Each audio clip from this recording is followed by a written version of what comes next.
رب سے جڑنے کا سفر، قسط نمبر 36۔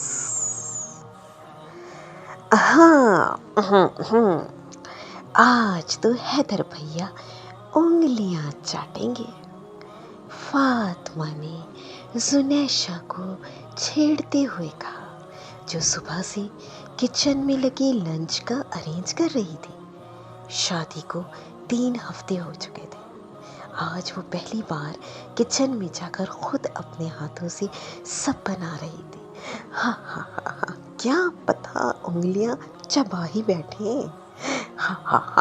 کیا پتا۔ ویسے بھی ان کی نگاہیں اب ہر طرف زنیشہ میڈم کو ہی ڈھونڈتی رہتی ہیں۔ مجھے تو لگتا ہے آج کے بعد کھانا بھی زنیشہ کے سوا کسی اور کے ہاتھ کا پسند نہیں آنے والا جناب کو۔ اس نے ہنستے ہوئے زنیشہ کو چھیڑا، جس پر وہ شرماتے ہوئے مسکراتی ہی رہ گئی۔ وہ دونوں دوبارہ اپنے کام میں مشغول ہو گئی۔ فاطمہ سے کھڑا نہیں ہوا جا رہا تھا۔ آج اس کے پیٹ میں صبح سے تکلیف تھی، مگر وہ اسے برداشت کیے ہوئے زنیشہ کے ساتھ کچن میں لگی ہوئی تھی۔ وہ چیئر آگے گھسیٹ کر اس پر بیٹھ کے سیلڈ بنانے میں مصروف ہو گئی، جبکہ زہرا زنیشہ کے ساتھ ہی موجود اسے گائیڈ کرتی جا رہی تھی کہ کون سی ڈش کیسے بنانی ہے۔ آج وہ دونوں لڑکیاں بڑے دھیان سے سکھڑ لڑکیوں کی طرح اپنے کام میں مگن تھیں۔ سس سیلڈ بناتے ہوئے اچانک سے پیٹ پر ہاتھ رکھ کر چیئر پر بیٹھے بیٹھے ہی جھکی۔ فاطمہ کیا ہوا؟ ارے زنیشہ سارا کام چھوڑ کر فاطمہ کی طرف لپکی۔ فاطمہ مسلسل جھکی ہوئی درد سے کرا رہی تھی۔ فاطمہ کیا ہوا؟ مجھے بتاؤ۔ زنیشہ پریشان ہوتے ہوئے اس پر جھکی، مگر وہ کچھ نہ بول پائی۔ درد کی شدت سے فاطمہ کی آنکھوں سے آنسو نکل رہے تھے۔ وہ ہونٹوں کو زور سے دانتوں میں دبائے کانپ رہی تھی۔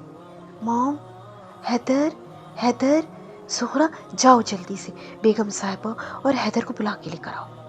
زنیشہ نے پنجوں کے بل نیچے بیٹھے ہوئے فاطمہ کے گھٹنوں پر ہاتھ رکھتے ہوئے کہا۔ وہ سب کچھ چھوڑ چھاڑ کر تیزی سے اوپر مسز ریحان کے کمرے کی طرف بھاگی۔ فاطمہ، مجھے بتاؤ تو صحیح کیا ہوا ہے؟ زنیشہ نے اس کے پیٹ پر رکھے ہاتھ پر اپنا ہاتھ رکھتے ہوئے پریشان ہوتے ہوئے اس سے پوچھا، مگر اس نے کوئی جواب نہ دیا، یا شاید وہ دے ہی نہ پائی۔ اچھا چلو اٹھنے کی کوشش کرو، روم میں چل کر لیٹو، شاید کچھ آرام آ جائے۔ اس نے کھڑے ہو کر فاطمہ کو پکڑتے ہوئے کہا، مگر وہ اپنی جگہ سے ہل بھی نہ پائی۔ تکلیف بہت شدید تھی۔ فاطمہ کے سوا کچھ بول نہ پا رہی تھی۔ اس کے بہتے آنسو، اس کا سرخ ہوتا چہرہ، اس کے کپاتے ہونٹ زنیشہ کو پریشان کر رہے تھے۔ اس نے فوراً فاطمہ کا ہاتھ پیچھے کر کے اس جگہ اپنا ہاتھ رکھا۔ اسے فاطمہ کے پیٹ میں کچھ سخت سا محسوس ہوا، جس پر ہاتھ لگانے سے فاطمہ کی دبی چیخیں نکل گئی تھیں۔ زنیشہ خود ڈاکٹر تھی، مگر اس وقت اسے بھی سمجھ نہیں آ رہا تھا کہ اصل ماجرا کیا ہے۔ کیا ہوا ہے فاطمہ بیٹا؟ مسز ریحان پریشانی سے کہتے ہوئے تیزی سے فاطمہ کی طرف لپکی۔ پیچھے سے حیدر بھی آ گیا تھا۔ زنیشہ کے سارا معاملہ بتاتے ہی اس نے فاطمہ کو پاس میں اٹھا کر لاؤنج میں بڑے صوفوں پر جا کر لٹا دیا۔ مام، وہ بے ہوش ہو چکی تھی۔ زنیشہ نے اس کی گال تھپکتے ہوئے مسز ریحان سے کہا، جو کہ حیرانی اور پریشانی لیے کچھ ملے جلے تاثرات لیے رونے کے قریب تھی۔